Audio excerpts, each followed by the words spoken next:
I've seen some brands that are using some AI photos on their website, and then it's completely different in store, and that's just messed up. It happened. I literally sent the picture to Uber Eats. I was like, but you just like totally catfished me. Yeah. This is a catfish. Insane. This is a catfish curry. Like.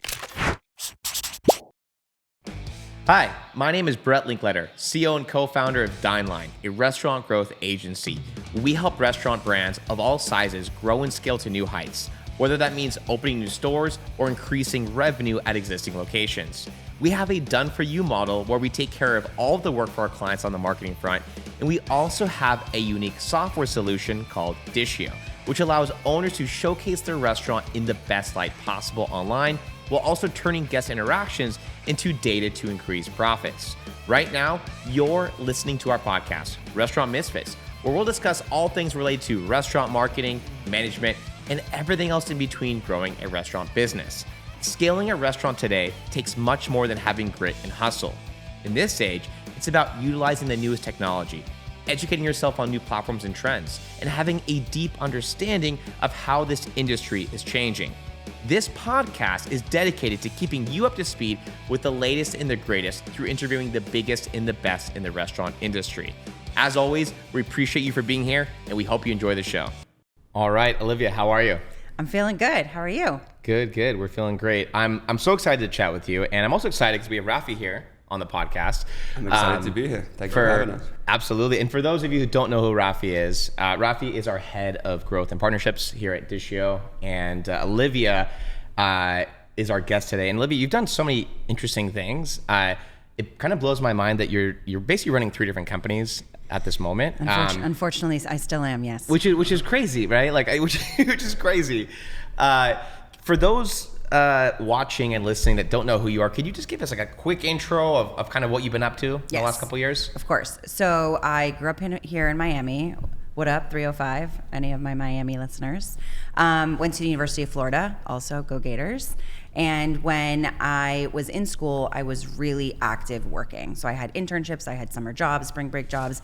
Anybody who would let me work, I worked. So once I left school, it was just natural that I think I went very quickly on a more of an entrepreneur type path than like a ton of jobs. So I had one really great job where I was the director of marketing at a cool nightclub here called Bed. I don't know if you guys grew up here. Yeah, you would know Bed. I haven't heard of it. It was literally like beds. Like instead of like buying a table, you would like buy a bed and have dinner in the bed. It's still around? No, it was an era that was just like it was so hard to get in. It was like celebrities. You were like in a bed next to like somebody every single night. It was a cool concept. Interesting. Yeah, so I did Miami. that. Yeah, and then quickly started my company in 2010, which was called OO & Co., still around. It evolved from being a primarily events-driven agency to evolving into working with influencers, branding, social strategy, content. As the world of marketing evolved, we evolved. And I also started an event called Model Volleyball at the same time. I was starting my agency, so each of them really played in favor as an anchor to one another. So I'd meet a cool brand that sponsored volleyball, and then they'd become a client of the agency and vice versa. And then more recently, through working in the influencer marketing space at OO & Co., we realized there was just a ton of pain points that we were experiencing as an agency. And there really wasn't a turnkey solution that was also really kind of cool and sexy that was merging the gap, bringing influencers and brands together in a really positive way. So that's when I decided to launch and build my own platform, Maven. Totally. Which is the third business. So tell me more about that pain point you're experiencing, because I think we're going to dive into this, but basically a lot of clients that we work with, restaurant owners, right? Of course. They're I don't know, they're kind of, they don't know where to approach influencer marketing. I think maybe some of the pain points that you've experienced and you've solved for yourself, they're also experiencing. So talk to us about what are the pain points that you've seen in this space. Yeah, I think overall influencer marketing, when you're operating a business, is an overwhelming task. That's why I think we're seeing even the heavy hitters, the bigger companies that are highly invested in influencer marketing, even have a dedicated staff member with the word influencer even in their title, not just working with agencies. So in the case of what we were doing, I was working with a ton of restaurants, we still do, and it was like we were upkeeping everything manually. So as an agency, we had a database, it was on Google Docs. We were, inviting these people in, we had to message each and every person personally. Like that took a lot of bandwidth from us managing reservations. Oh, now I need to, cancel. Like, what am I posting? It's a lot of work just to get the reach, just to try to it's a lot. Create some kind of campaign. It's a lot to even like think about when you're worried about revenue for your business, staff for your business, and just keeping the doors open, which is already like a whole to do. So I think a lot of people, it's normal to be very discouraged and be like, I'm not going to deal with that. Right. But there's so many ways you can do it. What about restaurant owners who like, okay, so if you're working with like a chain, like we've done a lot of IHOP locations, for example, and like, hey, they're an international chain, right? So like they're probably open-minded to working with influencers that are all over the world, not a big deal. What about on a local level? Like how do you approach that, would you say? So I think people get really excited about influencers with big followings. But on a local level, I like to recommend the smaller followers, not even smaller, but just the more targeted type of influencers that are based here. So we know primarily their followers are also based here. So you might get excited that this person has 3 million followers, but maybe they're all in Brazil. How is that really helping you on a local level? Not at all. And with Maven, we're able to know that where those audience followers live. So to give the best shot to that restaurant. Makes sense. And off the back of that, what would you say are some of like the key metrics that a restaurant owner should be looking for when it comes to influencer acquisition and campaign rollouts? So I think there's two mindsets to have as a restaurant. I think there's overall brand awareness and keeping yourself relative to the market. If new places are opening every single day in a cool market, especially like Miami. So I think there's two different campaigns to run, right? I think there's one that's really dedicated to brand awareness, constantly being top of mind. Like, especially if you've been around a long time, you want to constantly be like, even though XYZ open, we're still the best. So constant flow of people that are just coming in. But then I think there's also targeted influencer campaigns. Maybe you're launching a happy hour. Maybe you're launching, a big campaign around something really specific on a new menu. Then maybe we go after really specific food influencers that we invite in to post about those specific moments. Question for you too. So this is actually, we had another influencer on the podcast recently I told you about, and I'm so curious because, okay, through Meta now, you can run an ad. Let's just say you work with some influencer. They post about some new great burger at some new restaurant that just opened. That brand could also take that content and actually, through their page, run an ad with that influencer's face on it. Do you guys do stuff like that too? Yeah, so that's classified as user-generated content. So we have tons of companies that come to us just for that purpose. But are they running it through that influencer's page or through the brand page? It's been both. So there's sometimes they're commissioning, like, hey, we just want your content. You don't even need to post it, so that they can dictate what they want. They pay for that content. What's the price point? Is that a better price because they're not reaching? Yes. Usually it's a lower price point if you're actually not asking the influencer to post. Got it. So we do a ton of user-generated content campaigns, but then there's also sometimes we see it goes both ways, where like they are posting and delivering the content, which is usually is a higher. Because here's what's interesting too for me. So like I had a friend back when I lived in LA. Thank God I'm not there anymore. But basically he was working on an app that was kind of like a combination of like Yelp meets like TikTok for like the restaurant and travel space. And it was so interesting because I invested a little money into him, so I was a little bit invested into seeing how the thing would go. And what he did in the beginning was he worked with about 30 influencers on TikTok. And I've never done a whole lot of influencer campaigns in the past. I mean, years ago I did some stuff, but nothing close to what you guys have touched, obviously. And we took 30 influencers and they posted about their product, and basically all these influencers were saying it says like Yelp meets TikTok. It's an amazing way to see the vibe of a restaurant or hotel or whatever. We then found out of the 30 influencers that like 3 or 4 of them, their content just really popped off, got like hundreds of thousands of views. I was like, okay, let's take that content, now repurpose it for an ad. It's already proven success at the organic level. Chances are, if we just put some ad dollars behind it, we could do some pretty incredible things. And so we did that, and I mean, he got like 20,000 new signups in like 2 weeks from this. Now, unfortunately, the app's not around, and it wasn't very sticky, and there was some problems to it. But people signed up, and I've always thought like there's really something there to test content through through influencers and then see what works and then put money behind that. Because so many people try an ad, they're like, oh, I've tried all these different ads, nothing works. I was like, so try it on an organic level. Yeah, I think people underestimate like when you potentially even recognize that influencer when you're running the ad, like, oh, and then they'll stop just to see if it's that person that maybe they've been following. Totally. So I think there's also a big, wave right now where you're seeing the food influencers, especially the big ones, like having to force themselves into their own content, like their faces, and like normally it's just about the food. That's a really good point. You're right. But now we're really seeing influencers be like, hey, let's make a sandwich, and like they're putting themselves in the content, right? Because they're their own personal brand amongst the food. You're totally right. I think that speaks to just a bigger picture of building authentic partnerships, and when an influencer's personality really shines through in the content, indirectly, it's going to have a much better overall effectiveness of the campaign I also itself. think they're giving that content to you from their point of view. Yeah. So it doesn't look staged. It doesn't look like there was a photo shoot and we did some content. It's like, oh, no, like I went. This was my experience. And I think that's the type of content that works the best, especially with some voiceover added to it. So I think just knowing you as long as I have and following your work, I think that's one thing you do very well is pairing those brands and influences together in an authentic way that really shines through. So through a restaurant owner's lens, what would be some tips or some advice you would have for them that were kind of looking to replicate those same campaigns but don't have the experience that you might necessarily do in that realm?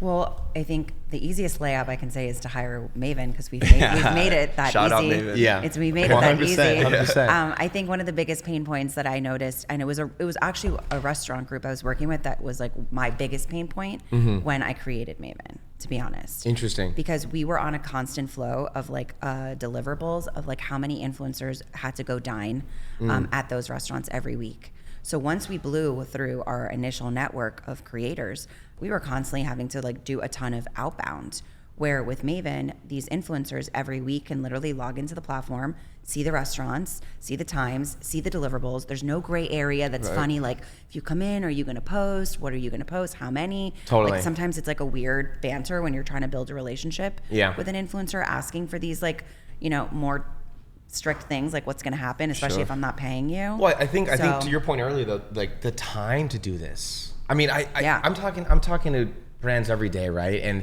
I'm not really like selling the front lines anymore, but I am talking to a couple brands that I'm very interested in. One of which I'm talking to, the guy has 7 locations. He's opening up another like 10 next year, and he's got huge growth potential, and his per location revenue is incredible. He's been talking to me for like 4 months, and he's very interested and says all the things that we want to hear. But sometimes these brands move so slow, and I'm like, dude, in these 4 to 6 months that we've just been having these conversations, you would have maybe doubled your sales by now. Yeah, I think when it comes to crazy. influencers, people are hesitant because they just don't know. Yeah. Or sometimes the alternative is maybe they like tried something and it just didn't work because they didn't have enough guidance on how to do it right. So then they got discouraged. But how do you guide that? How do you get someone to feel more comfortable that they will know that there is a specific outcome that they can expect potentially? How do you guide someone through that conversation? Well, I think it's a mixture of a couple of different pieces. I think it's power of repetition. You can't just like wave a magic wand and think that, influencers are going to make your dreams come true. Like, maybe, you'll get a heavy hitter in there. Like my girl, Sammy Schnur, the Naughty Fork. I've seen it, the most unbelievable thing happen time and time again. Well, she'll go into a local restaurant, shoot a main dish, even the making of it in the kitchen. She pioneered that shit. Yeah. And then boom, puts it up, and that page will gain thousands of followers, book reservations.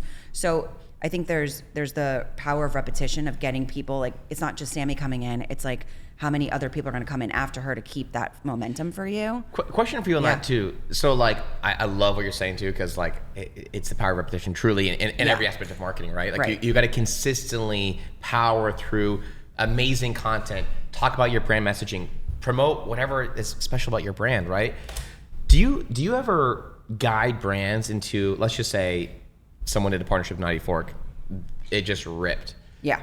What do you think about just like continuously, not all continuously for months, but reposting content, I don't know, 3, 4, 5 times? I've seen that sometimes where... The same piece of content? The same piece of content. I've seen that a couple times, and it's interesting what I've seen as far as success. Some influencers I've seen that have done that, they'll post something, it's got like 10,000 views, they'll kind of rejig it slightly, it'll get 1 million, they'll rejig it again, it'll even better. I've seen that mostly on TikTok versus Instagram, where like the reposting it a few times, pops off, doesn't pop off. There's like a weird, array of what happens. But I think to go back to that other question when you asked me like what is most important, I think it's repetition, but I also think it's being able to have access to data. Like I said, like, That's right. Right? And knowing. Talking to the right people here. Right. Yeah. My data daddies, So I think, like we give those insights. So if Rafi applied to go to a restaurant and the restaurant was considering his request via Maven, like you'd be able to see that his followers are 90% in the US and maybe 70% of those are in Florida, and of Florida maybe 40% of those are in Miami. So like you really get to pick the people that matter. For sure. And I think that restaurants just sometimes get really excited by like the glamour of the person, the hype of the person. But it's not the right fit. But it's not the right fit. So then they end up comping a ton and being like, where's the people? Yeah. And we don't have to mention the brand, but we spoke about it at our event, right? About the other influencer company that I'm not super fond of. I think they're the definition of what you're saying. They just throw out any influencer that has a following and it's oftentimes not the right fit. Right. So the brand doesn't get the result. And then they're like, influencers don't work. Right. I think it's normal that people feel that way. I think Totally. it's more normal than not, honestly. And I think a lot of people, and that's why I felt so passionate about building something that was really going to help brands instead of like handicap them more into thinking like there's so much pressure to do influencer marketing, but I don't know how to do it. It's like we help you do it at the same time. For sure.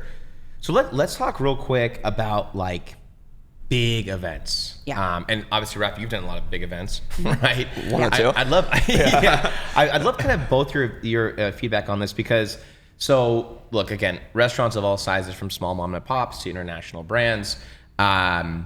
You've done a lot of big events. You've done a lot of events. How do we use influencers to promote some of these massive events, and how does that differ versus on a very local level? Yeah, so we're using influencers across multiple phases of the event. So a lot of times we see it on a pre-promotional campaign basis. So maybe it's a festival or somebody that really wants to drive ticket sales, and that's their main goal. Yeah. Once the influencers get there, who cares? You're already there. The tickets can't be sold anymore. So like usually if it's the marketing campaign around ticket sales, then we really emphasize the pre-promo and bringing in influencers to support driving traffic to a purchase of tickets or signups or something like RSVPs. Then there's other people that maybe just want cool people in the room. Like it's a private event, it's VIP, we're not selling anything to them. We just want to make sure that our party was the coolest, and the people that came were great influential people and faces and stuff. I see. And then there's the third piece that's like, okay, now we need to potentially like post event make sure we're driving something additionally, right? So sometimes we'll see an event say, well, we have to take care of our sponsors. So when these influencers come, they're going to tag the event naturally, but can they also tag our sponsors? I see. So that there's something else happening for like that event to take home with to drive, their own revenue continuously with brands. Yeah. So, and I think there's sorry to cut you off there, Liv. I think there's some really good case studies on how to do that very well, and then some very notable ones that did it terribly. Like if you look at Firefest, for example, they were writing these massive 6-figure checks for anyone with a significant following on Instagram, and that crowd was then reflective in that marketing strategy, right? So you had all these, somewhat pretentious people showing up expecting to hang out with Kim K and Ja Rule and all of this. And obviously it turned into being a nightmare. So I think, for example, what I love about Model Volleyball and a lot of my prior event brands as well is that the best strategy in terms of reselling future events is retention, and the best way to create retention is to create a really cool, authentic experience. Agreed. So if you are going about it that way and attracting the right people, then there's a good chance your event brand is going to have longevity into the future.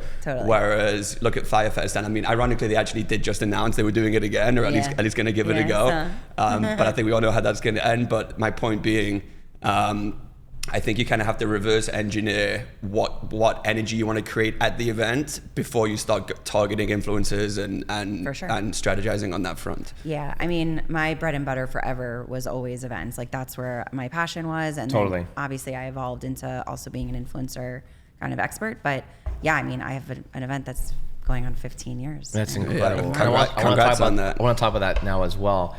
But and we talked about this before. I actually went to Fire Festival. I was there. I know someone who went to. I mean, oh my God. No offense. What? No, was it a nightmare? It was a total nightmare. Yeah. I did get a free trip out of it, and it was funny. Just a quick story. I was leaving Fire Festival, and I got lucky leaving the island because there was one plane, and there was way too many people that you couldn't leave. Right. Straight up. Lucky enough, I met a couple new friends that happened to have a private jet, and I got off the island. I'm not even joking you. I don't know how that happened, but anyway, I got off the island, and it was funny. I got back, I called my credit card company, and I wanted to file for fraud, and I was like, hey, I want my money back for this ticket I bought. And they're like, how do we know it's fraud? How can you, whatever. And I said, are you on a computer? And the woman at Chase Bank was like, yes. I was like, Google Fire Festival and tell me it's not fraud. How do you get me the account? She was like, holy shit, okay. Yeah, okay, yes, okay, boom, you got your money back. Because I got a free weekend in Miami out of it. Well, back when I was living in LA. This is actually a really good segue into something else I wanted to talk to you, Olivia, about, and that's navigating the challenges and risks that can be associated with a lot of these paid influencer campaigns. Mm-hmm. I think a lot of restaurant owners especially are afraid of any backlash or missteps in PR that they might generate by coming across insensitive in their content or putting something out there that didn't necessarily hit with their audience. Mm-hmm. So with that said, like, how would you say that restaurant owners or any business owner for that matter could overcome the hurdles and like the fear of backlash from doing something that doesn't hit as intended? So it's happened before, hasn't happened too many times, but I've seen it where like the restaurant really just dropped the ball when the influencer came. And the genuine feedback was this was a bad experience. So you kind of have to just take it for what it is when those moments happen and say like, how can we improve?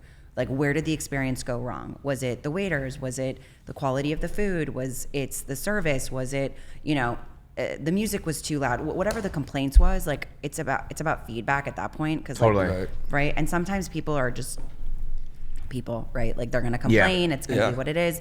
But I think the goal is you already know this person's important. You know they're coming. Like, how do we make it a thoughtful experience for them versus like anyone is sitting in that seat? And that's what I like to do, especially at like all of our dinner events, is say like, how do I make sure that like Brett knows that like that seat is for him? Mm-hmm. And we want to make sure he feels so special coming to our dinners, our establishment, something like that. So a lot of the times we see, restaurants even make like thoughtful custom menus with an influencer's name on it, like things like that. So it's like, however much you care to invest in that person's experience, it's going to come back. Yeah, those details go along. The more you put in, the more you're going to get out. For sure. Exactly. No, I think that's a really good point though, because I think, I mean, again, we haven't done nearly as much as you on the influencer side, but we have a lot of clients that have done influencer stuff, and I feel like they've never even thought about what you just mentioned. Yeah. So anybody listening, no, seriously, like if you're going to work with influencers, you got to put time and attention into it to make sure they have a good experience. Yeah. Or maybe say, hey, instead of going crazy and having 10 people in, like, because you're so worried about so many people coming in, maybe say, hey, no, let's target some specifics. Let's pay attention to what's happening. Let's see what we can do to make these people feel really special. Yeah. Or like, a lot of the times these, especially food influencers, like they like to show something different than what every other influencer is showing. Yeah. So it's like, what dish can we show that's like maybe hasn't been shot yet? Or what's different that they can do in the making of, in the kitchen, or like, something sexy that's more food porn-ish that's gonna like go viral versus like, here's a salad. Right. And that's another time something that people screw up on, the choices of what they bring out to these influencers. Got it. Like if you're just worried about being strapped and not making this a good experience, don't do the influencer dine at all. Totally. Because if you're going to bring out something that's not photogenic, that isn't exciting, like you're not empowering that influencer with anything to work with. Totally. And I think it's also about managing expectations as well. At least, I guess for my experiences in the past, I would say I would be so heavily dependent on these influencing campaigns that I thought it was just the end all be all. And I would invest, X amount in an influencer campaign, and it wouldn't affect sales the way that I initially intended. And I would then put that all on what the influencer might have done wrong or right. When the reality is it's a two-sided street. And just because you have an influential person in your restaurant or in any business, it's not going to be a rapid fire, solution to instant overnight success. It's about... I think there's also strategy. People miss that part completely. They just think like, oh, this person has 30,000 followers. They're going to come in. They're going to post. Everyone's going to love us, blah, blah, blah. But it's like, what did you do to make sure that influencer was going to have a good experience? I think like, and you have a lot of contacts with some of these big restaurant groups, and obviously you do too. Some of these big groups we've seen, and I mean, especially you being a native in Miami, you've seen this a lot here Yeah. over the years. Yeah. Is restaurants here that are giving their guests more than food, but a wild, amazing experience too, right? Yeah. I went to Smith and Wolenski recently for the first time at Sunset, beautiful restaurant. You know, they bring the steak out hanging, the guy comes out with a torch. I mean, it's an experience. Yeah, totally. And what do people want to do? They want to take out their phones and Instagram this thing and post a story. I would say Miami, out of any other city in the world, probably moves the needle the most in terms of experiential dining. Totally. Yeah, Vegas too. Vegas too. Yeah. Vegas too. But I think to your point, like you're giving advice on what brands should be doing with their influencers, but I think also like restaurant wide they should be doing with their guests. Like have something on your menu that's cool for your customers to post about. Yeah. Right? Well, that's what I'm saying. Like you can't expect an influencer that's coming that covers food. You give them below average items off the menu to shoot that there's nothing to it. Like, how are they going to make that shit look good? Yeah. I mean, I'll tell you our biggest issue for our product, which you saw at our event, right? Dishio. We have a digital menu product, and Yes. we've done we've worked incredibly hard the last 2 years perfecting this digital menu. But I'll tell you, one of the biggest hangups we get is clients use our menu and the photos they're uploading to their menu are just like Trash. horrendous. I'm Trash. like, come on, guys. Yeah, but honestly, I just don't think people realize it's crappy. Yeah. Like, I just don't think they know. I think you're probably right. You know, and Yeah. I think it's just like them, like sometimes just learning that it's not it. You know, like you want this to sell, like let's go side by side. And So wait, when you're working with some of these brands, and are you? I mean, you're giving Yes, them, we're pushing back. You're giving them the awesome. Yeah, they're giving that feedback. Yeah, You're of telling them course. this, of course. Yeah. Okay. Yeah, we're not just yes people. Like we're like, hey, we're not just going to take your money and tell you, sure, we'll do whatever you want. Like Totally. you hired us for a reason. Right. That's good. You know, That is good. take it or leave it. But like, this is what you should do. That is good because you're not trying to just one hit it, quit it with these campaigns, right? It's in everyone's best No. interest for them to Totally. be successful. Do you ever guide your clients on the type of content before the shoot? Of course. Okay. Amazing. Of course. So let's just say, hey, we're two restaurant owners. We got a steakhouse, and we don't have maybe the best looking steaks. They are delicious, but maybe they don't look so good. How will Right. you have that conversation? Well, I think that part we can obviously show inspo from like other places that are performing really well. For sure. And say, hey, look, this is what people gravitate towards. You know, smoke and sizzling and butter and all this good stuff that people want to see if they're not going to cook that stuff at their own house. Totally. Right? So I would say to the restaurant, hey, let's try to rework some of the key dishes that we want to bring out to make it a lot more photogenic for this purpose. Because somebody will see that and then the person who books the reservation will come in and be like, I want the steak.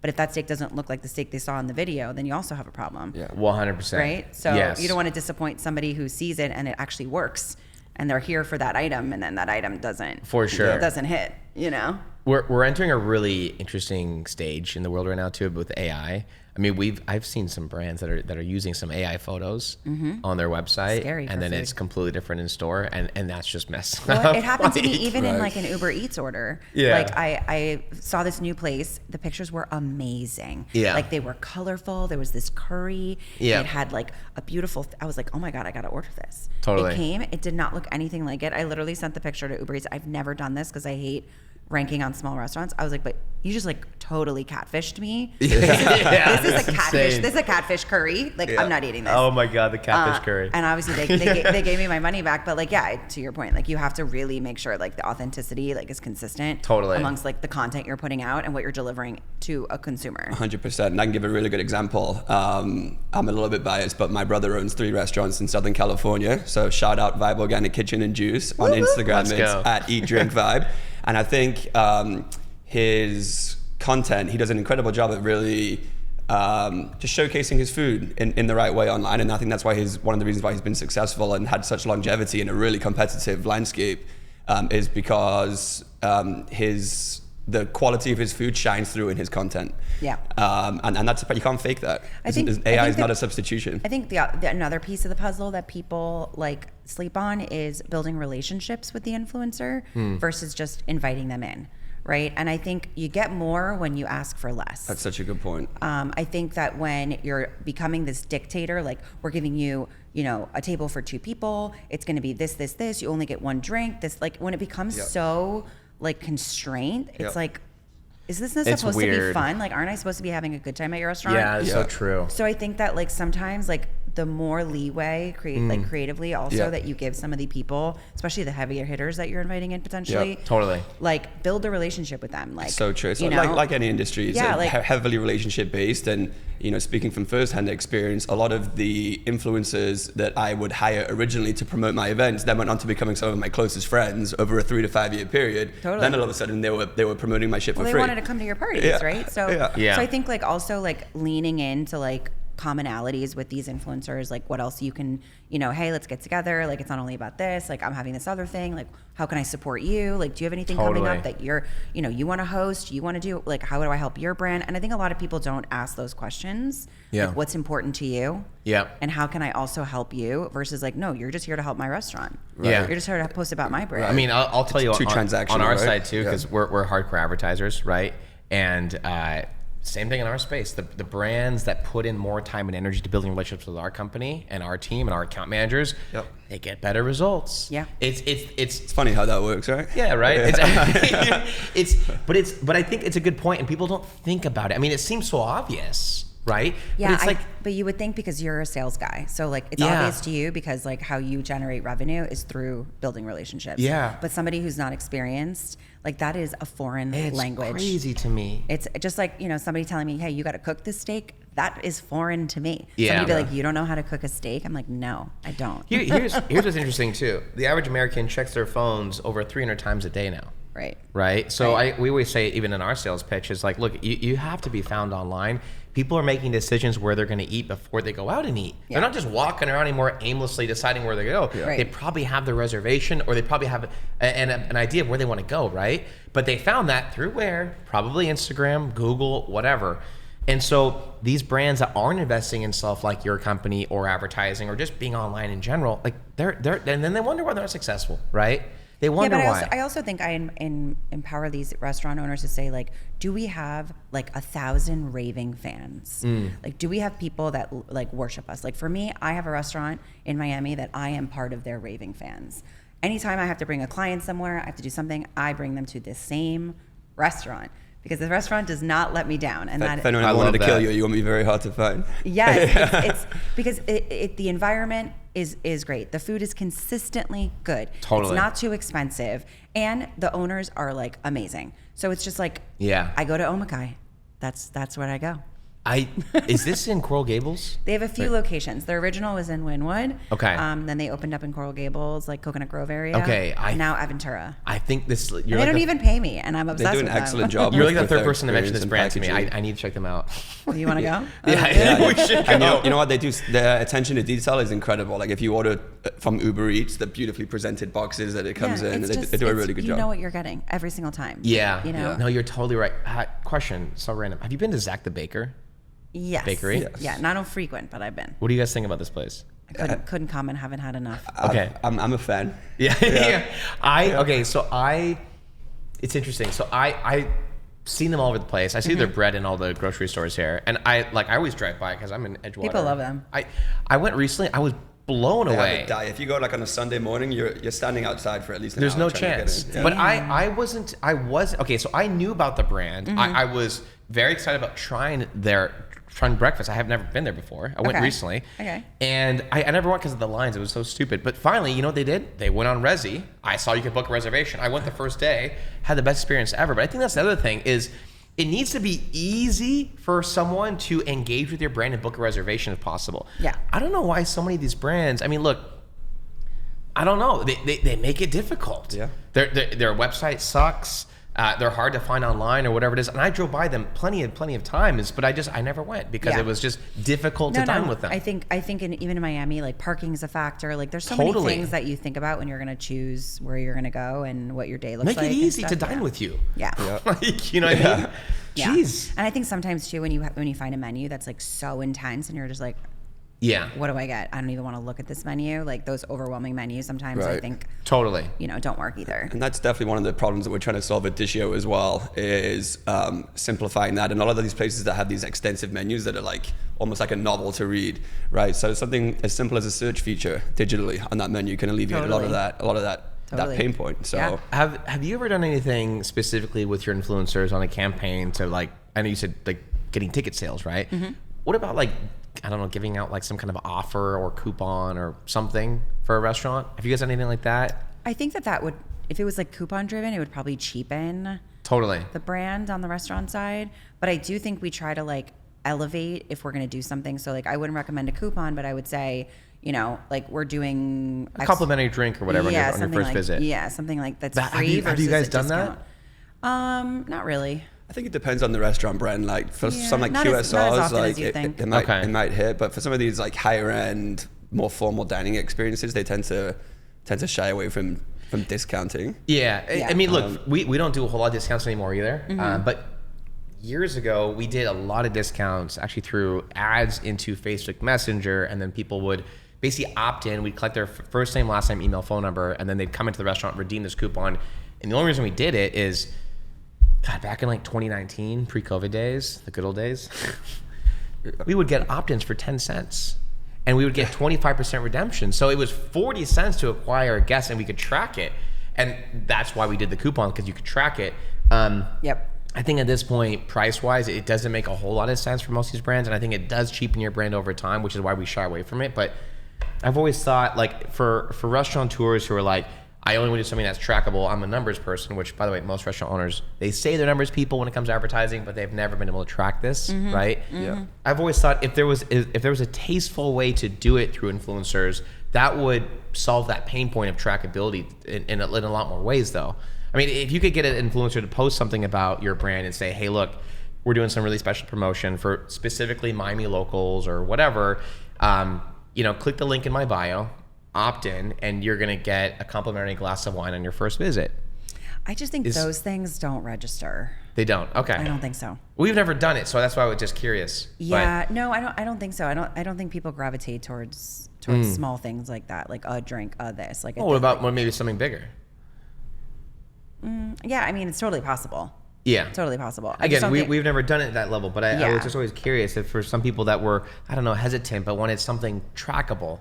Well, let's talk about that real quick. Well, trackable, I can tell you this, like it is like something in the restaurant world right now specifically where like it's frustrating. So if you went in and you posted, like they might see a spike in reservations, but they can't really know that it was because of you. We can assume, but we don't really know. Totally. So like we're talking to a big tech group that hopefully will align with us, where like you'd get a link that when you went, it would track, and it'd be a permanent link you could use all the time for any restaurant that you went to.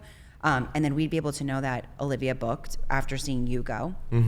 And not only did I book, I ordered $1,000 worth of whatever, and they know that you were able to generate a specific ROI to the restaurant on who booked. Because right now, like I might see your post and I book on OpenTable, or maybe I book on Resi, or I book on whatever. Like you don't really know that it was me that sent that specific reservation. We see this every day, right? Yeah. So we're working with a group now that's kind of the, Nice. the upper echelon of the data that I'm super excited about, because then we'll be able to know and say, hey, like we actually killed it this month. We brought in 10 grand in new revenue because you dined with our creators. You would be so surprised. We'll be talking to some restaurant owners and they'll say, we did a $10,000 media buy in a print magazine last month and our sales went up 5%. So that means that $10,000 spend is correlates to the 5% increase in sales. But the reality is there are so many external circumstances that can play a factor in that boost in sales. It could be the restaurant next to you closed down. It could be the weather's been nice for the last couple of weeks. There's so many different things that are happening there.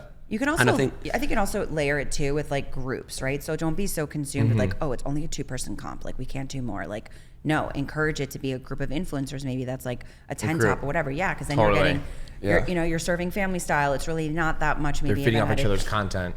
Yeah, and then you're getting a much more bang for your buck when like the table's having a better time too. The content's going to be more more organic. Something I was just thinking about, if we did a campaign and you drove a ton of influencers to a restaurant, did a campaign using our tech, you'd be able to see the number of new customers that came through specifically the next week, new versus returning, or whatever the case, and that would provide some data as well.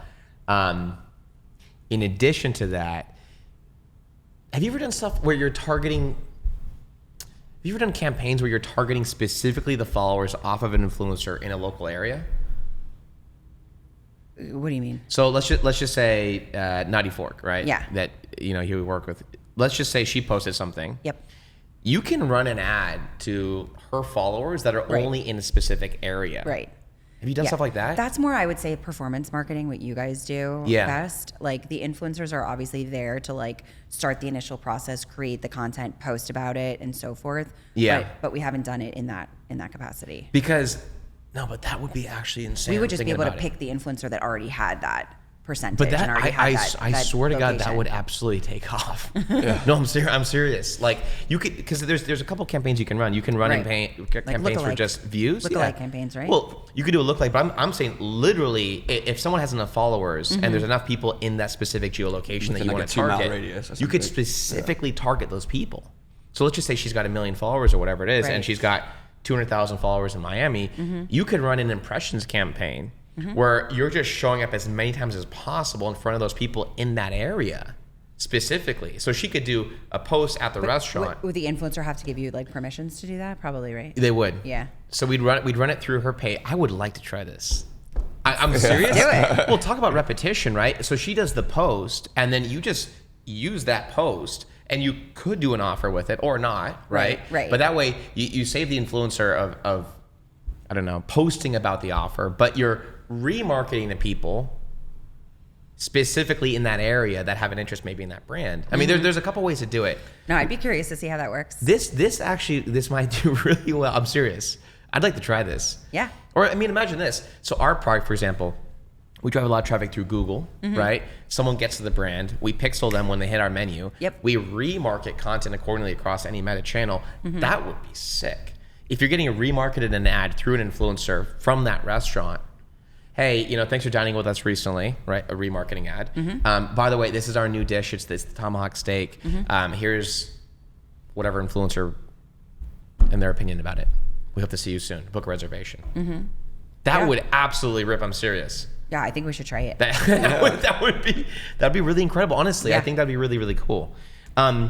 Let's talk about. So, sorry, you want to say something? Yeah, so I feel like we spent a little bit of time covering influencers, and one thing that I've seen Olivia do very well also that I think could add a lot of value to our listeners is how should restaurant owners go about media buys and PR as opposed to influencer marketing? Because I've got some friends, good friend of mine from college in Scottsdale, Arizona, he's recently started experimenting with media buying for his restaurant, seeing incredible results.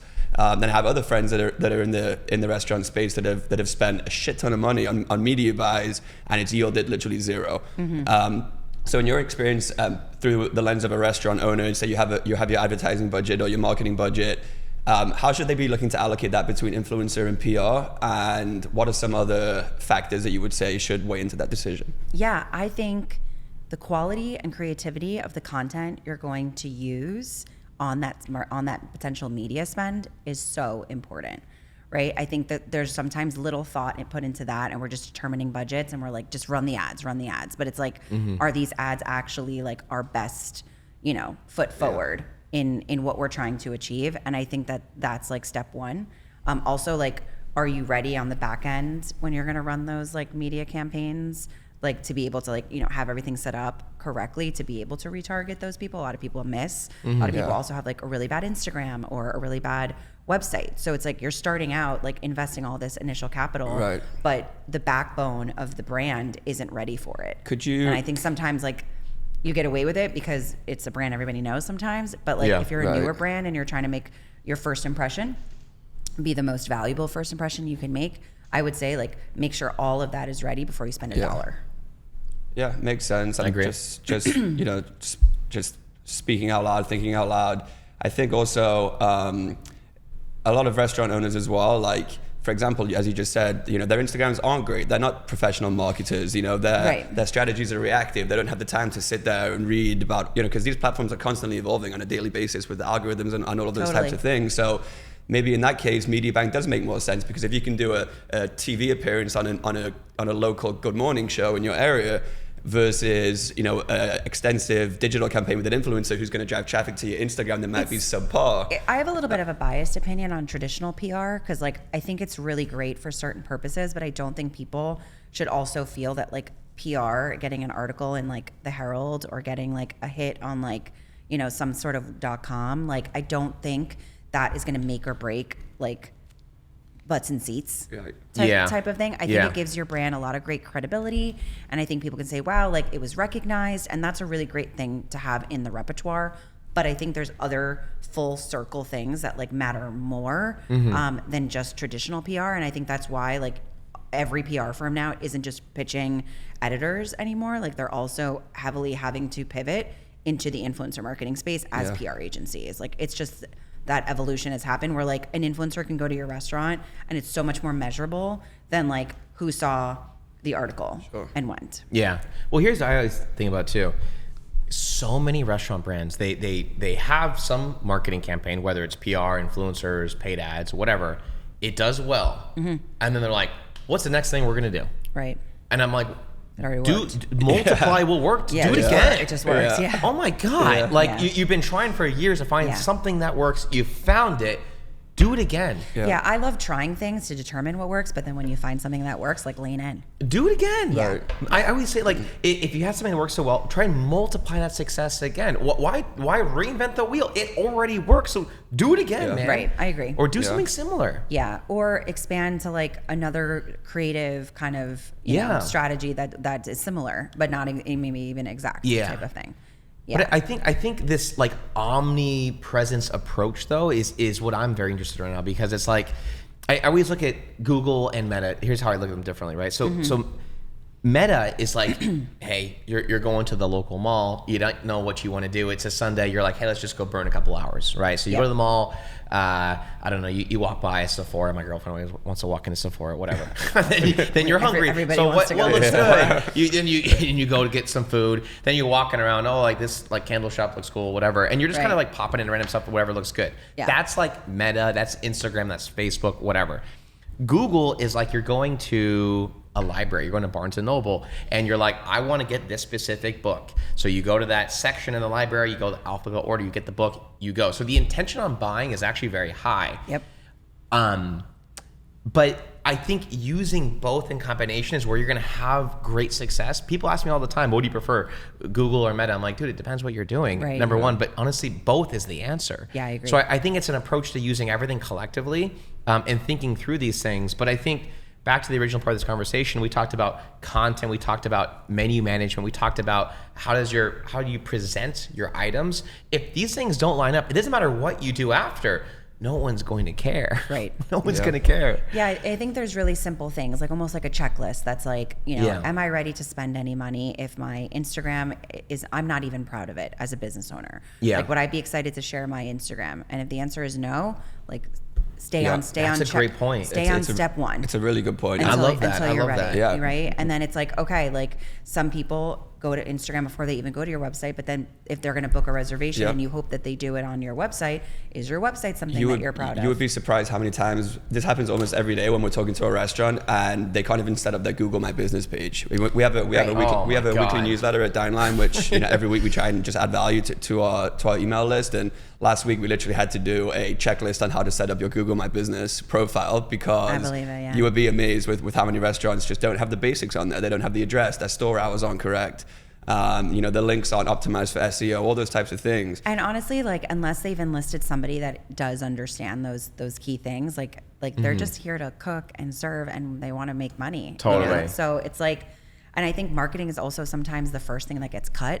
Yeah. But I think it's just for lack of like understanding, not like, oh, our marketing, isn't working. It's like maybe you're just doing the wrong marketing. You know what's kind of funny about that too, and Brett and I kind of laugh about this, it's more often than not, it's these bigger restaurant chains that are having some sort of sustained success that aren't doing the basics correctly.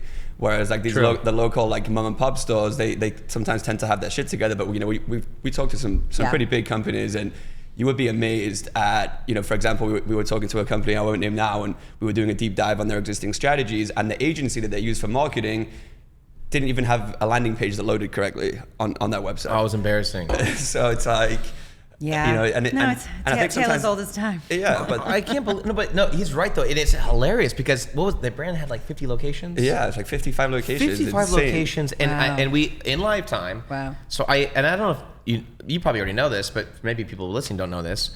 You can go to anyone's Facebook page and you just go to the About section. You hit page transparency, and you can actually see the ads they're running.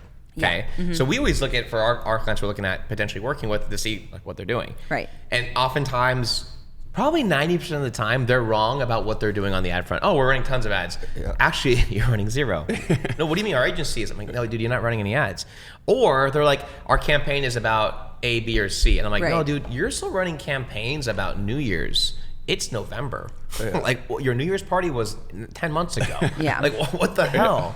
No, totally. I mean, It's crazy. It's interesting. Like, we put a client who's a dentist on Maven, and I wasn't sure how that was going to go because it's not as traditional as like going to like a cool event or a restaurant or something like that. Right. And it was crazy. Everybody was so excited to not have to spend money. Out of pocket. Maybe they don't have insurance to go Totally. do it. Yeah. So it's like you could get, your cleaning, your x-rays, like all these cool things. And like now the brand is using that content from the influencer experience to run with all their ads. Wow. So it's like a storytelling experience. So it's like, oh my God, look how beautiful this office is. It's not like 1925 in here. And I got to watch Wow. Netflix while I was Right. cleaning my teeth. It's Blue Dental, if anybody wants to know. Nah. They're in the Miami Shores area. They're amazing. I was going to say that had to be in Miami. I need Yeah. a dentist, honestly. My dentist I went to recently, oh my God, I need someone new. That's Yeah, just for so sure. Dr. Jared, he's in the content with the influencers. We're I know doing Jared. collaborative posts. Nice. Yeah, That's so, amazing. So yeah, it was a really cool like thing to witness, like a non-traditional category be utilized where Totally. like, they're gaining exposure from these people Sure. coming in for a dental experience instead of something a Wow. little more sexy. In combination with what you're doing with a lot of the restaurants you're working with, what are the other strategies that you typically see them pursuing? The restaurants specifically? Yeah. To be honest, I've leaned away quite a bit from restaurants and leaned in more towards like in real life experiences and brand paid jobs, just Got because it. I think our creators, like we've really emphasized quality over quantity, and a lot of the other like types of apps and platforms like really lean in hard Got on it. restaurants. Not to say it's not important. I think it's a great driving factor of influencers back into the platform to get Totally. to go to cool restaurants. So we're still working with some, but I think I've pivoted because like everybody needs to make money, and like that's what's going to keep my users like raving about me. Isn't just like, oh, they got me a free meal. Like it's like, wow, I got paid for this. I like met new people at an event. But you're saying that restaurants don't want to pay; they just want to give the free meal. No, we have restaurants that pay us obviously for the Yeah. service, but I think it's a little bit harder to go after the restaurants than it is to like an alcohol brand or an Got it. airline or a hotel group or somebody that's Yeah. building a budget like a little bit differently Yeah. than a restaurant. Well, they have bigger budgets probably. Totally. Yeah. And I actually understand that. Totally. And I think that's why it hasn't been like our dominant focus Sure. on restaurants, just because I understand it's also like a pretty, Yeah. rough time for everybody to just be dishing out thousands of dollars and it be unclear. But here's the thing. You're totally right. But it's hilarious because so we used to do e-commerce brands.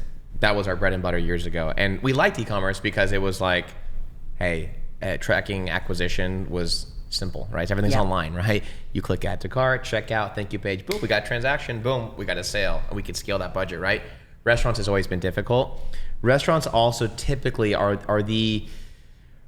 they're just very hesitant when it comes to putting any kind of budget behind their marketing. At least the ones that are thriving, right?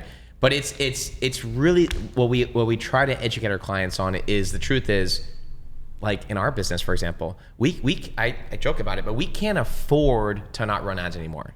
We're at the point where we have a whole team that is just onboarding, costs us thousands and thousands a month. Yep. We spend about $100,000 a month on advertising for our company. Phenomenal. And I swear to God, if we turned it off, we would lose money. We can't afford to not run those ads because there's so much growth that we're pushing the into engine it. is cooking. Yeah, and I think, like likewise with what you guys are doing, like I think it's just a mindset thing because some of these brands they're struggling. Hey, if you're struggling, hey, maybe it's time to invest more in your marketing, right? But I think why they're That's scared. a scary thing to hear when people say that to you. Oh, totally. They're like, but what if it doesn't work? Exactly. But what if it does, right? Right. Like, and the cost of doing nothing sometimes is a lot higher than No, the cost for of actually sure. trying something. For But sure. I Totally. I wanted to kind of just come back to something we touched on, which I thought was interesting. So you mentioned how your agency personally is moving away from restaurants because you're into more experiential things for other brands. What about, so you're obviously involved in two big events here in Miami, Model Volleyball, which is your own, South Beach Food and Wine Festival, which you and I have had discussions about as well. what advice or experience do you have for restaurants that are looking to get involved more in event-driven marketing, maybe doing pop-ups outside of their brick and mortar locations, aligning with event brands like your own or tons of others, especially in markets like Miami, where these big events seem to be happening on a weekly basis, but restaurants, they don't have that experience. Talk to us a little bit about that. For example, what is your acquisition strategy for restaurants at your own events? Yeah, I think it's interesting, right? Like sometimes you got to meet people like in other places for them to learn about you. For sure. So even like at Model Volleyball, like we try to empower local partners to be involved in our VIP area.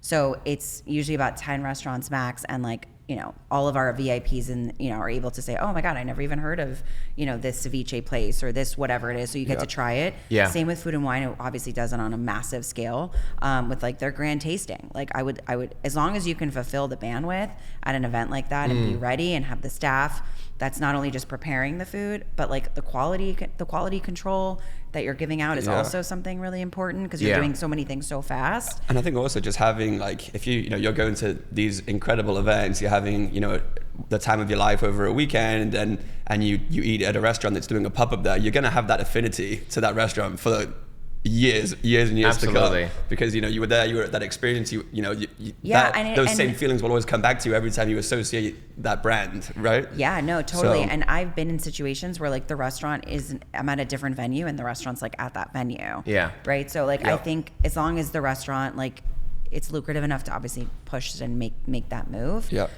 It's special to do something. For sure. To do something like that. that. For listeners though that don't know what Model Volleyball is, and I've never been, but I've only heard the best things about it ever. I might have been once or twice. But I'm super excited, not just to go this year, but also potentially be one of your VIP partners. Hell yeah. And but can you tell everyone what it is? Because it seems so damn cool. It's a fun one for sure. Tell us about it. Yeah, so it'll be our 15th year. Oh my God. In March. I know I look 27, but you know, it's you do. You look extremely young. So it'll be our 15th year. It is a free event. It's open to the public. It's a 2-day event on the beach on Saturday and Sunday. This year it's going to be March 29th and 30th. Nice. And anybody can come.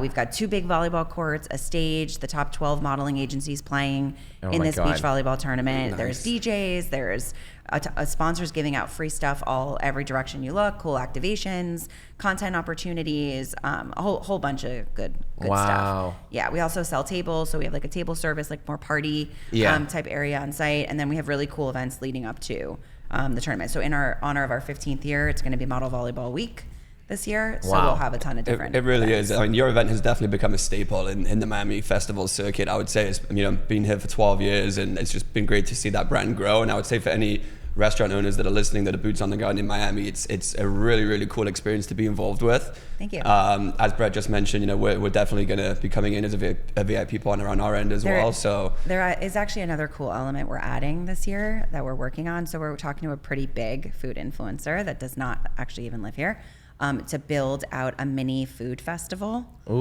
on site that would be ticketed, whereas like Model Volleyball isn't, but like this specific area would be ticketed, and it would be like a little mini like food and beverage high-end experience with partners. Wow. Powered by this particular Very influencer. cool. Yeah, and I'm assuming you can't say who it is yet.